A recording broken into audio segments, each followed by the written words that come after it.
नमस्कार दोस्तों, मेरा नाम है गौरव वर्मा और फिर से मैं आपका हमारे YouTube चैनल पर हार्दिक स्वागत करता हूं। आज मैं HNBGU गढ़वाल यूनिवर्सिटी के पौड़ी कैंपस में हूं, BGR कैंपस में हूं और आज के जो हमारे मेहमान हैं इस चर्चा में वो हैं प्रोफेसर MC पुरोहित सर, जो डिपार्टमेंट ऑफ केमिस्ट्री में हैं और साथ ही सर के पास B.Ed प्रोग्राम के सर इंचार्ज भी हैं और इस जो ये पौड़ी कैंपस है इसके डिप्टी चीफ प्रॉक्टर भी हैं। तो सर मैं आपका स्वागत करता हूं। Thank you. सर मेरे कुछ सवाल हैं आपसे और पहला सवाल ये है कि सर जो ये पौड़ी कैंपस है ये केमिस्ट्री डिपार्टमेंट में कौन कौन से जो कोर्सेज़ हैं वो ऑफ़र कर रहा है?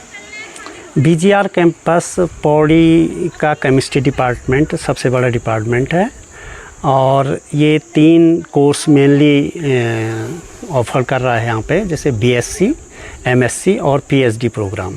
जी सर।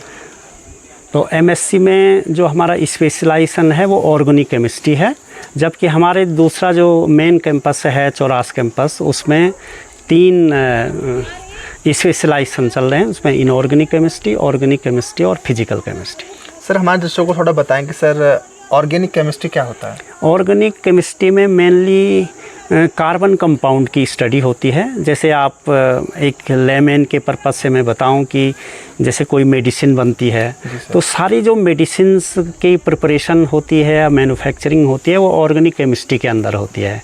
तो वो सब मेडिसिन की स्टडी ऑर्गेनिक केमिस्ट्री में होती है। सर करंट समय में या अब तक जो भी हिस्ट्री रही केमिस्ट्री की, तो सर क्या स्कोप होते हैं केमिस्ट्री में?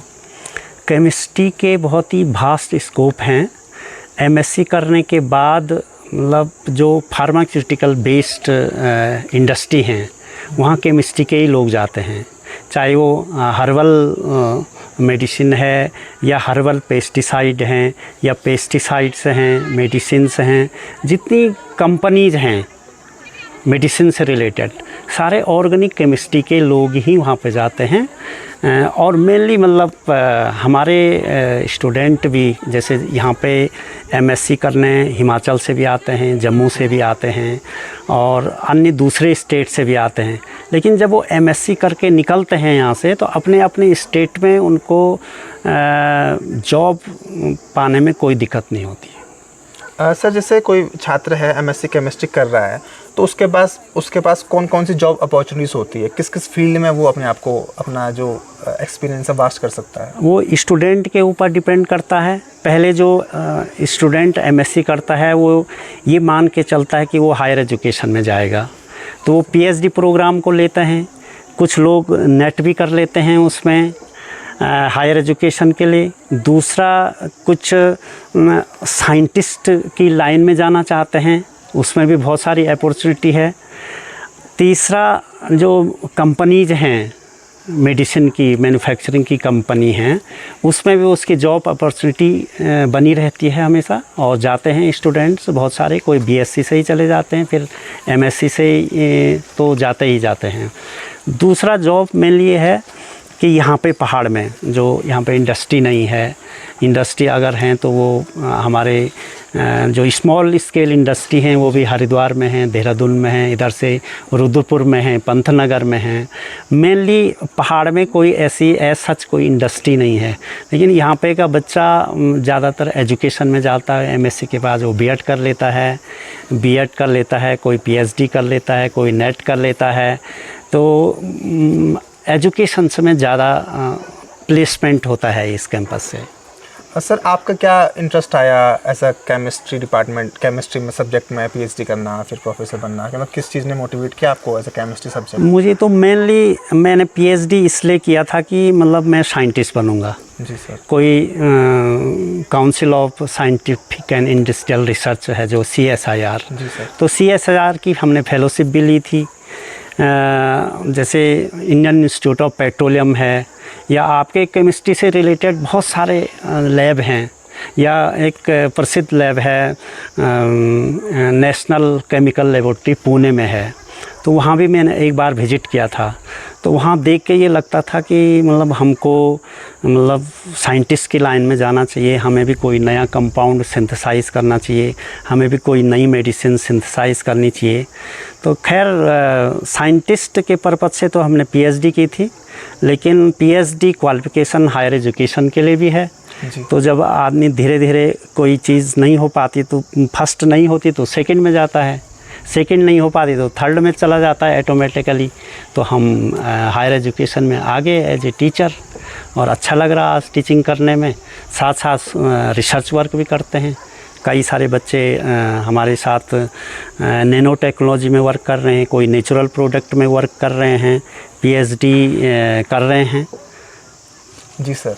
सर जैसे भी आप बीएड के प्रोग्राम के इंचार्ज भी हैं और आपका कई साल का एक्सपीरियंस भी रहा, तो सर एक बीएड टीचर में या जनरली ऐसा कहा जाए कि एक टीचर के अंदर क्या क्या क्वालिटीज़ होनी चाहिए जिससे वो एक बेहतर टीचर बन पाए? टीचर को ऑलराउंडर होना चाहिए, ऐसा मैं मानता हूँ। क्योंकि बिसाइड्स द टीचिंग कि टीचर्स केवल क्लास में पढ़ाता ही नहीं है, टीचर्स को स्पोर्ट्स भी कराना पड़ता है, टीचर्स को कल्चरल प्रोग्राम भी कराने पड़ते हैं, टीचर्स को जो को करिकुलर एक्टिविटीज़ हैं उसमें भी स्टूडेंट्स को तैयार करना पड़ता है। तो टीचर्स के अंदर एक ऑलराउंडर वाली क्वालिटी होनी चाहिए। ये नहीं कि बस मैं ये नहीं खेलूँगा, मैं तो कुछ नहीं जानता, मैं बैडमिंटन नहीं जानता हूँ। इस तरह की जो टीचर्स के अंदर जो कोई फीलिंग्स होती है वो नहीं रहनी चाहिए। अगर आपकी ड्यूटी स्पोर्ट्स में लगती है तो आपको जाना चाहिए, आपको उसको समझना चाहिए और स्टूडेंट को भी समझाना चाहिए।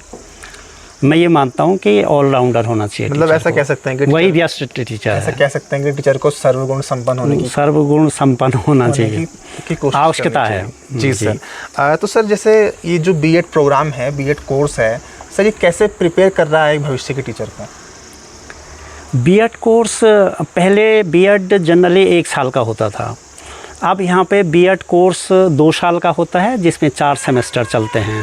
जी सर। तो पहले से बेटर ये हुआ बीएड की 2 सेमेस्टर में तो अपनी कंप्लीट थ्योरेटिकल स्टडी करते हैं। तो थ्योरेटिकल स्टडी के बाद जो फील्ड टीचिंग करते हैं, और 1 सेमेस्टर ऐसा है कि जिसमें पूरा आपका इंटर्नशिप कहें उसको, इंटर्नशिप वो करते हैं, अपना फील्ड में जाते हैं, अपने लिए एक स्कूल को सेलेक्ट करते हैं, उस स्कूल के पूरे एक तरह से कोर्स को वो अपने हाथ में ले लेते हैं और उसको कोर्स का बच्चों का कोर्स भी पूरा करते हैं और अपनी ट्रेनिंग भी करते हैं। तो टीचिंग के लिए बेस्ट है ये 2 साल का कोर्स।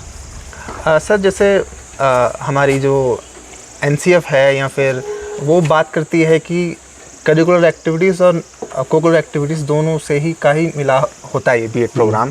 तो सर यहाँ पे कौन कौन सी कोकुलर एक्टिविटीज़ कराई जाती है आप लोगों के द्वारा? को करिकुलर एक्टिविटी में मेनली तो कल्चरल प्रोग्राम होता है।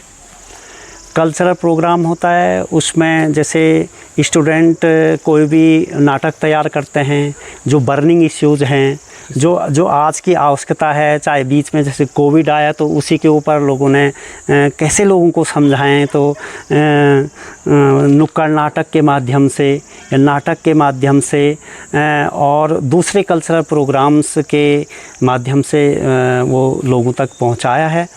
और अन्य जो को करिकुलर एक्टिविटीज़ हैं इसमें हम मेनली उनको कभी वर्कशॉप करते हैं, किसी टॉपिक पे ऊपर सेमिनार करते हैं, कोई अगर कॉन्फ्रेंस होती है शहर के अंदर तो उनको वहाँ भी भेजते हैं ताकि वो कुछ सीखें। दूसरे डिपार्टमेंट में अगर कोई एक्टिविटी हो रही है, साइंस से रिलेटेड कोई वर्कशॉप हो रही है या ह्यूमैनिटीज़ के ऊपर कोई वर्कशॉप हो रही है, दूसरे डिपार्टमेंट में किसी तरह की वर्कशॉप हो रही है, तो वहाँ भी हम बीएड के स्टूडेंट को प्रेफर करते हैं कि वो वहाँ जाएं और वहाँ जाके कुछ सीखें।